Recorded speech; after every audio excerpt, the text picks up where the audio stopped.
Apa ulangi? Assalamualaikum warahmatullahi wabarakatuh. Selamat pagi semuanya. Salam sejahtera. Semoga sehat semua. Anak-anak semuanya, khususnya kelas 11. Kali ini kita akan mencoba mempelajari tentang dinamika demokrasi Pancasila sesuai dengan Undang-Undang Dasar Negara Republik Indonesia tahun 1945. Ini merupakan bab kedua dan ini sekali lagi ditegaskan merupakan kelanjutan dari pembahasan tentang demokrasi Pancasila di minggu lalu ya, di pertemuan sebelumnya. Jadi ini sifatnya lanjutan atau part 2. Kita langsung saja. Bisa dilihat ini merupakan kompetensi inti ya, kompetensi inti yang harus dicapai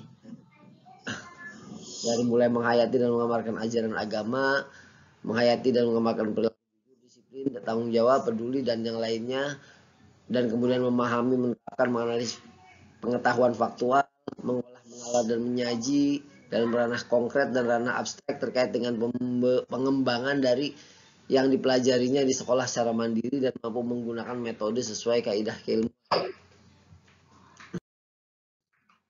Kemudian yang menjadi kompetensi dasar ini ya, nilai-nilai ajaran agama dan kepercayaan kehidupan masyarakat, berperilaku santun dalam berdemokrasi berpancasila sesuai UUD NRI tahun 1945, dan mengkaji sistem dan dinamika demokrasi Pancasila sesuai dengan UUD NRI 1945, dan menyaji hasil tentang kajian tentang sistem dan dinamika demokrasi Pancasila sesuai UUD NRI tahun 1945. Kita langsung saja.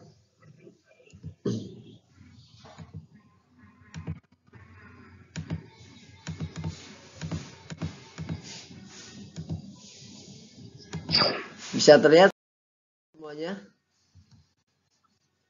Ini adalah perkembangan demokrasi di Indonesia ya. Perkembangan demokrasi di Indonesia itu diawali dari masa revolusi. Kemudian yang kedua masa Orde Lama. Yang ketiga masa Orde Baru. Yang keempat masa reformasi. Demokrasi yang pertama pada masa revolusi. Bagaimana sesungguhnya demokrasi yang terjadi pada masa revolusi? Ya.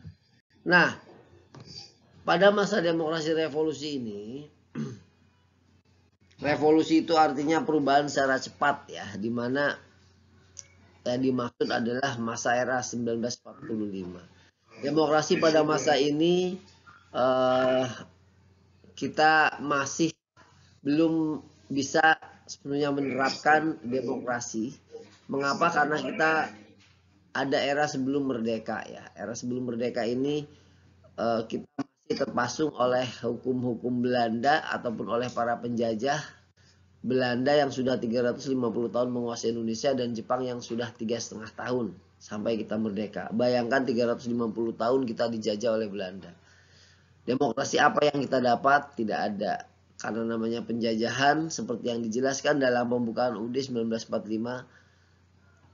Pembukaan bahwa sesungguhnya kemerdekaan itu adalah hak segala bangsa, dan oleh sebab itu maka penjajahan di atas dunia harus dihapuskan karena tidak sesuai dengan peri kemanusiaan dan peri keadilan.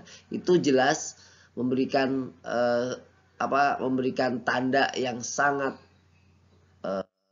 kuat buat kita semua bahwa kemerdekaan itu sesuatu yang wajib bagi semua umat manusia, termasuk kita. Karenanya demokrasi akan lahir jika kebebasan itu sendiri sudah ada.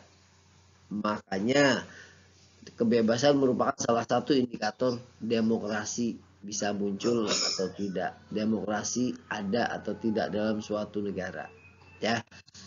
Jadi demokrasi pada masa revolusi ini sebelum atau pra kemerdekaan itu memang belum ada ya. Karenanya kemerdekaan itu untuk memperjuangkan kebebasan. Kalau kebebasannya ada, jika kebebasannya ada, maka demokrasi itu secara otomatis akan muncul dengan sendirinya. Itu ya. Kemudian demokrasi pada masa Orde Lama. Nah, bisa dilihat di slide apa yang terjadi pada demokrasi masa Orde Lama. Kemudian muncul pertanyaan, apa penyebab keruntuhan demokrasi pada masa Orde atau Orde Lama? Dan sebutkan, Coba yang kalian tahu bentuk demokrasi apa yang terjadi pada masa itu?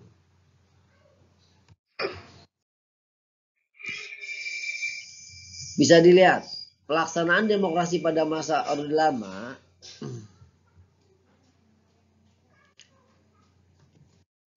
yaitu di mana saat itu karena kita menyebut Orde Lama berarti era Presiden Soeharto ya, di mana Orde Lama waktu itu negara kita sebetulnya menjadi macan Asia saat itu.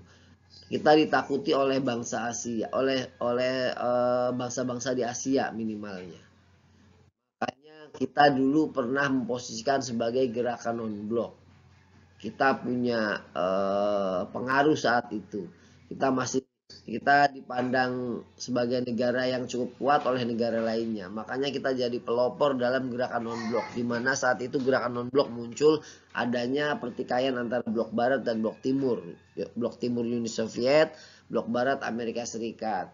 Makanya kita tidak memilih salah satu, kita memposisikan diri dalam gerakan non-blok. Salah satu pelopornya adalah Indonesia ya. Ini terjadi pada masa Orde Lama. Ya. Nah, pelaksanaan demokrasi saat itu ya kita berlangsung seperti halnya sistem ketatanegaraan yang ada. Demokrasi kita ya berjalan walaupun dengan nilai-nilai demokrasi yang ada saat itu. Karena memang saat itu sistem pemerintahan kita eksekutif sangat kuat ya, berpower pada masa Orde Lama. Nah, masa demokrasi liberal 1950 sampai 1959. Masa demokrasi liberal ini namanya juga liberal ya. Artinya demokrasi yang cenderung bebas di sini. Cenderung bebas terjadi pada tahun 1950 sampai 1959. Nah, pada masa demokrasi liberal yang parlementer, presiden berkedudukan sebagai lambang atau sebagai kepala negara, bukan sebagai kepala eksekutif. Pada masa demokrasi ini peranan parlemen, intensitas persaingan, dan aktivitas politik sangat tinggi yang ditandai berkembangnya partai-partai politik pada tahun 1950 sampai 59. Ya. Selanjutnya masa demokrasi terpimpin yaitu pada 1959 sampai 1966. Di sini demokrasi terpimpin ini menurut ketetapan MPRS nomor 7 MPRS 1965 yaitu kerakyatan yang dipimpin oleh hikmat kebijaksanaan dalam permusyawaratan perwakilan yang berintikan musyawarah untuk mufakat secara gotong royong antara semua kekuatan nasional yang progresif, revolusioner, berporoskan nasakom, nasionalis, agamis, agama, dan komunis. Dalam pelaksanaannya demokrasi ini bercirikan dominasi oleh presiden seperti Bapak tadi jelaskan. Kekuatan eksekutif itu besar. Eksekutif di sini ada lembaga pelaksana. Siapa? Dialah presiden. Kemudian terbatasnya peran parpol. Ya, terbatasnya peran partai politik karena kekuatan eksekutif tadi.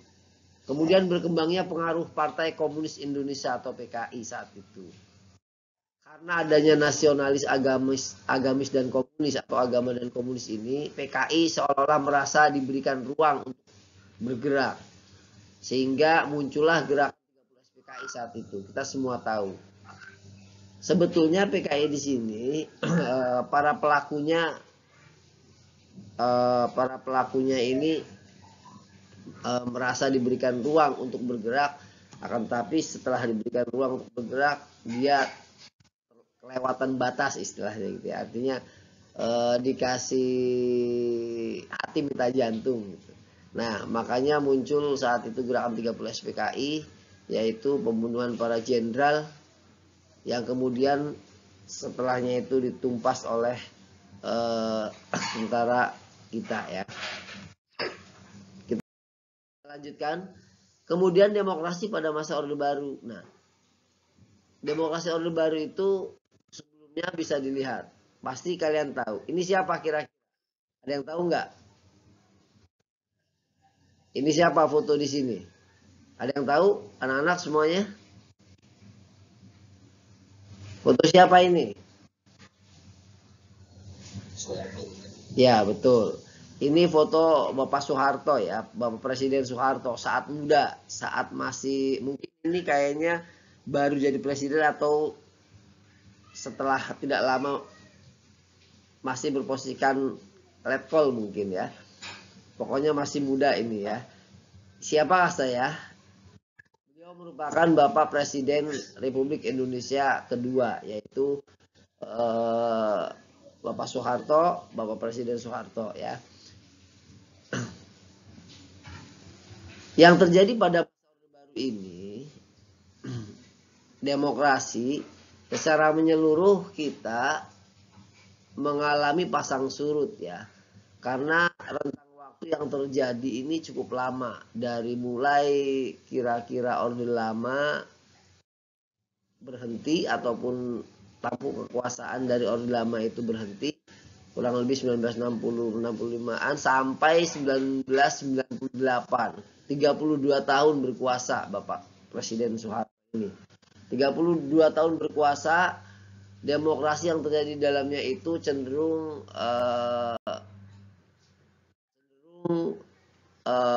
fluktuatif, dalam arti di sini cenderung dalam tanda kutip bermasalah ya. Artinya banyak orang menyebut ini merupakan masa-masa otoriter. Kenapa? Karena pada masa ini, pada masa Orde Baru selama 32 tahun ini, kebebasan manusia, kebebasan warga negara itu dicekal. Karena adanya superpower dari negara ya, superpower dari negara ya. Pengaruh negara sangat kuat. Saat itu ada ada beberapa pihak yang berpengaruh, baik itu namanya golongan karya Golkar ya. Kemudian ada juga saat itu Angkatan Bersenjata Republik Indonesia yang identik dengan kekuasaan dari Bapak Presiden Soeharto. Ya. Pada tahun 1998 maka itu digulingkan oleh mahasiswa seluruh Indonesia, oleh rakyat ya. Kenapa? Karena dianggap terlalu otoriter dalam kepemimpinannya, di mana sudah 32 tahun pimpinan tertinggi, dalam hal ini presiden, tidak tergantikan. Akhirnya pada 98 itulah muncul keran demokrasi gitu kan, muncul keran demokrasi di mana muncul kebebasan demokrasi, dimulai demokrasi Orde Baru. Nah, pelaksanaan demokrasi pada masa Orde Baru selanjutnya berakhir pada tahun 1998. Ini dimulai sebetulnya 11 Maret 1966 sekali lagi. Berisikan perintah yang menginstruksikan kepada Bapak Soeharto selaku Panglima Komando Operasi Keamanan dan Ketertiban Pangkop Kamtib untuk mengambil segala tindakan yang dianggap perlu untuk mengatasi situasi keamanan yang buruk saat itu. Orde Baru bertekad akan melaksanakan Pancasila dan UUD 45 secara murni dan konsekuen. Kemudian pada masa reformasi, demokrasi masa reformasi ini bisa dilihat. Silakan kalian diskusikan dengan teman sebangkumu apa yang terjadi pada masa ini. Ya. Pada masa ini yang terjadi adalah pengunduran diri Soeharto sebagai presiden selama 32 tahun, yaitu pada Mei 1998. Yang ditandai dengan demonstrasi mahasiswa se-Indonesia. Saat itu memakan korban meninggalnya beberapa mahasiswa dari Trisakti, tragedi Semanggi 1 dan Semanggi 2. Kemudian digantikan oleh presiden yang baru, yaitu B.J. Habibie. Pada tahun 1999, pada tahun 98-99 dipimpin oleh beliau ya. Berakhirnya masa Orde Baru sekaligus permulaan Orde Reformasi di Indonesia ditandai dengan penyerahan kekuasaan dari Presiden Soeharto, Wakil Presiden B.J. Habibie pada tanggal 21 Mei 1998. Demokrasinya adalah demokrasi yang mendasarkan pada Pancasila dan UUD 45 dengan penyempurnaan pelaksanaannya dan perbaikan peraturan-peraturan yang tidak demokratis. Disinilah dibuka kebebasan ya. Demokrasi Indonesia era reformasi telah dimulai dengan terbentuknya DPR MPR hasil pemilu 1999. Nah, DPR MPR yang dibentuk pada pemilu 1999 ini telah memilih berakhirnya masa Orde Baru sekaligus permulaan Orde Reformasi di Indonesia yang ditandai dengan penyerahan kekuasaan Orde Reformasi di Indonesia dari tangan ya Presiden Soeharto ke Wakil Presiden B.J. Habibie pada tanggal 21 Mei 1998. Demokrasi yang dikembangkan pada masa reformasi pada dasarnya adalah demokrasi dengan berdasarkan atau mendasarkan pada reformasi, yaitu berdasarkan pada Pancasila dan UUD 45 dengan segala penyempurnaan pelaksanaannya.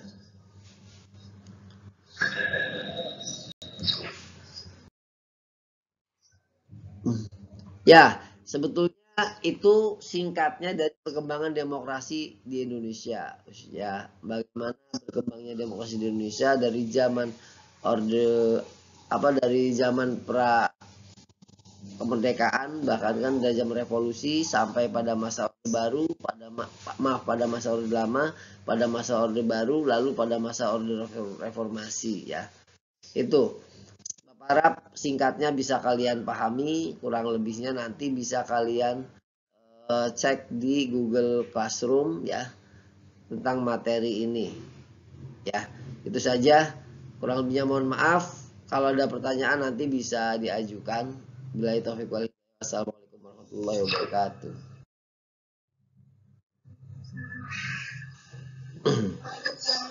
Ya.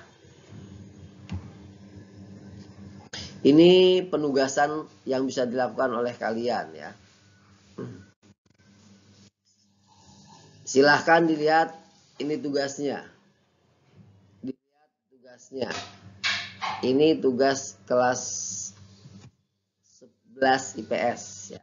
11 IPS 2 khususnya hari ini.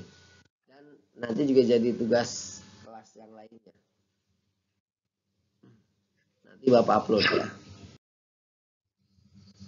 Sekian dan terima kasih ya.